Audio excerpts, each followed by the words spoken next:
Hello, CAM family. I am here to talk to you about a tax saving strategy called an iCLAT. We have several versions of tax saving strategies, and here is one of them. It is an iCLAT. This is where we provide a charitable donation and we get some benefits down the road. So as you know, we could, if you're looking to reduce your taxes, you could just simply donate money to a charity. And let's say you were going to donate $100,000 to that charity. Well, that's great. You donate $100,000 to the charity gets $100,000. You get a tax deduction. Let's say your marginal tax bracket is at 40%. So you would get to write off $100,000. That would reduce your taxes by $40,000. So your net cost would be $60,000. You ended up giving away $100,000. You got a $40,000 benefit. It cost you $60,000 to do that, but the charity comes out ahead. That's all well and great, but there might be a better way, and that's through an iCLAT. So let's take a look at what we're talking about here. And we're going to go to my screen. Here's an economic illustration of the iCLAT. Here we have a CAM client. Now, I'm going to up this illustration.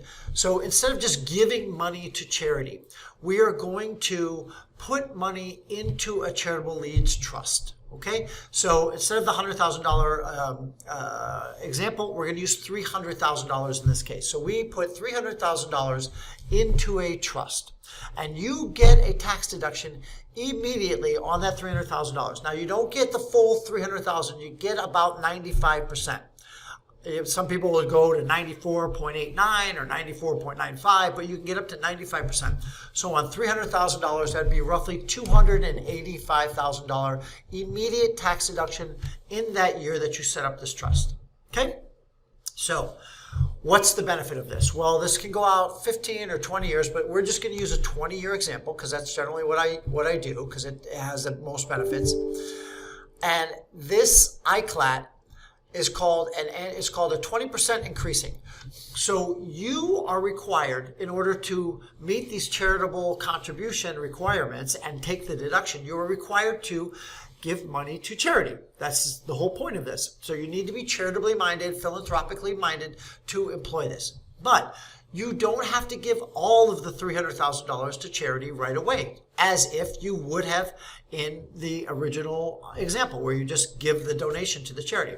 Instead, you're on a schedule. And here's the schedule right now, as of the print. Now, some of this has to do with the IRS interest rate rule, but here's your first charitable contribution to the charity of your choice. And so you donate this money to the charity, and it's at $2,500 roughly, and then the rest of the money stays in the iCLAT and it can grow.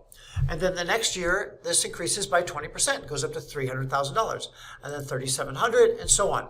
So this schedule is completely set. So at the end of the day, the charity gets almost $500,000. You donated $300,000 into this Charitable Leads Trust.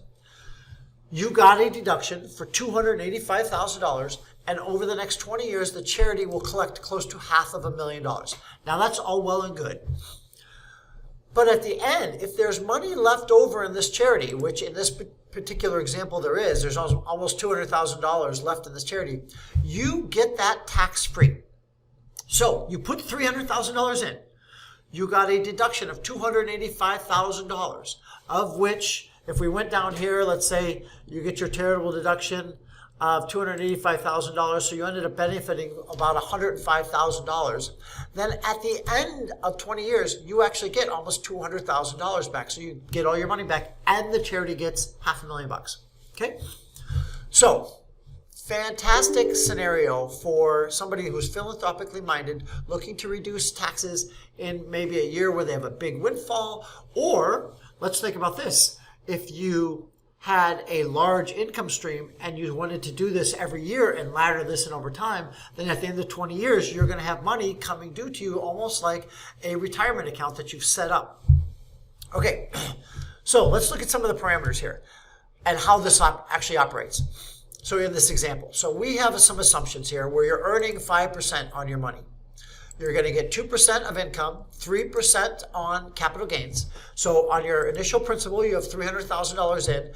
You get 2% of income, so that's $6,000, and then your growth rate's around 3%, so that's 9. Now, I would call a 5% return a very moderate portfolio. I don't think that's aggressive by any stretch of the imagination.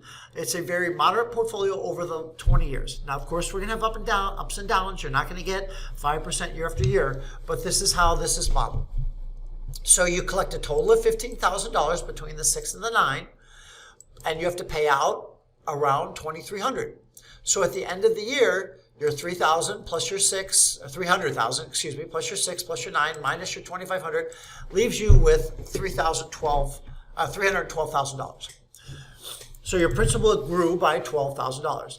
Now, at some point, these go up 20%, and of course, you're not growing at 20%, you're only growing at 5%. So eventually, your portfolio stops growing. Here it goes up by 12,000, 12,000.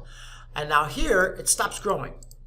So you max out your iCLAT around $416,000, and now your payments get much bigger, or start to get bigger, than the amount you're making. So here you're making $8,000, here's $12,000, that's about $20,000, and now you have to pay $22,000 to your charity, so now your account actually starts dwindling and getting smaller. Okay? And then you make your last payment, and then whatever's left in your account, you end up with the $200,000 or whatever is remaining. Now, keeping in mind, this is a set schedule, so you know how much needs to come out. I did some math here, so what this says is, hey, I saved $105,000 on my original iCLAT. If I grew it at my 5%, this is what that savings would benefit me. A tax, kind of accounting item is the iCLAT does not pay its own taxes, so you would have to personally pay taxes from the iCLAT. It does so on these gains. You would have to pay taxes. Estimated out-of-pocket taxes would be this. But if you combined your principal and your tax savings, you would get your combination of your iCLAT and tax savings, and then you pay this amount, so you end up with a net benefit. So your net benefit ends up being around $400,000. Now, in this example, what if I didn't do the iCLAT and I just paid my taxes? So I started off with $300,000 and paid my taxes. I'd end up with a net amount of $189,000, and this would be the growth in the income and the taxes I'd pay. So I would end up with a balance of around $400,000. And in this case, you only end up with $395,000. So you actually come out a little worse. But again, you donated $500,000 to charity. Now, I'm going to show a couple of other examples because you may say, well, this iCLAT doesn't sound like maybe it's that great if I'm not really that philanthropically minded. And you should be charitably minded if you do want to create an iCLAT. But that said, let's look at another example, because you might be asking yourself, well, what if the market does really bad and I can't make this 5%? What happens? Let's just say I get a 2% dividend, and instead of making 5%, I make 3% on the no percent on the growth, and I only make 2% on the entire iCLAT. And so at some point, much earlier, this portfolio starts dwindling in size, and I actually go underwater here. So I'm supposed to pay out $68,000, and then here in the last year, I'm supposed to pay out $82,000. Am I personally on the hook for that $81,000? Well, the answer is no. If the iCLAT cannot pay, then it just dissolves. So you are not personally on the hook for this schedule. The iCLAT is, and if the iCLAT can't pay it, then no harm, no foul. Okay? You still get the deduction. There's no clawback or anything. You just don't get that extra money at the end of the iCLAT. So the charities still get up to the almost $400,000. Where they end up getting about $400,000. You don't get any additional savings, and it would have been almost as if you had just donated to charity, right? And in which case, this case is actually not that great, so your net benefit is only about $35,000, whereas had you just kept the money and paid the taxes, you would have been well off. So this is where my kind of game theory 101 comes in place. If you have no risk to the downside, let's say the market underperforms and the iCLAT just can't make the payments, well, you have no personal risk. So we should amp up that risk because it's asymmetric. If you have no risk if it underperforms, well, then you'll probably benefit greatly if it outperforms. So let's just say we change this to 7. Now, this very much mimics what the S&P yields over any 10-year period. It gets about 2% dividends and about a long-term rate of return of around 9%, so it appreciates around 7% a year. So this is very doable for an S&P 500 portfolio. So it's not outrageous, especially on the long term. And if we're talking about where our risk is, well, if we don't have any risk to underperforming and we go through a bad section, okay, that's too bad for the charities, but it doesn't hurt us very much. But if it turns out we just have very normal returns, what happens to the iCLAT? Well, instead of making $200,000, getting $200,000 at the end of the year, you get over $900,000. The charity still gets that $500,000. You end up with almost $1 million from this iCLAT just by taking on more risk. And your net benefit is $1.3 million as opposed to your $650,000 under the same conditions. So again, Game Theory 101, we would suggest you take a much more aggressive stance with the assets in this iCLAT, knowing that over time, over a 10 or 20 year period, the S&P tends to do pretty well. And even if it doesn't, there's no risk on your side.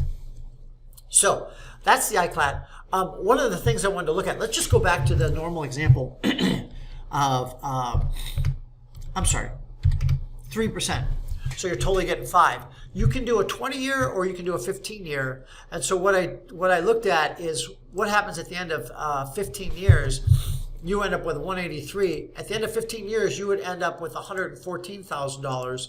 So what if I just wanted to do 15 years and get the money back faster? Well, in that case, this 114 would actually have to earn 10% a year in order to catch up to this 183.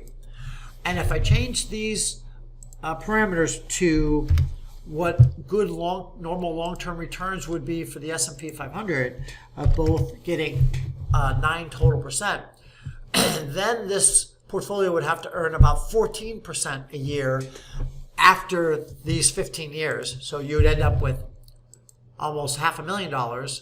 In order to get up to that 915, you'd have to earn almost 14% a year in those following 5 years to just catch up. So that 20-year structure is a better structure. Okay, so that's one example of the iCLAT, ways that you can save taxes on any taxable year. And one of the cool things is this can be done after the fact. So if you have a big sale or a big windfall or something, then we can set this up after the fact. And there are not a lot of characteristics or not a lot of tax strategies that can be done after the fact. It's a lot better to do the tax planning before there's a sale or before there's an event.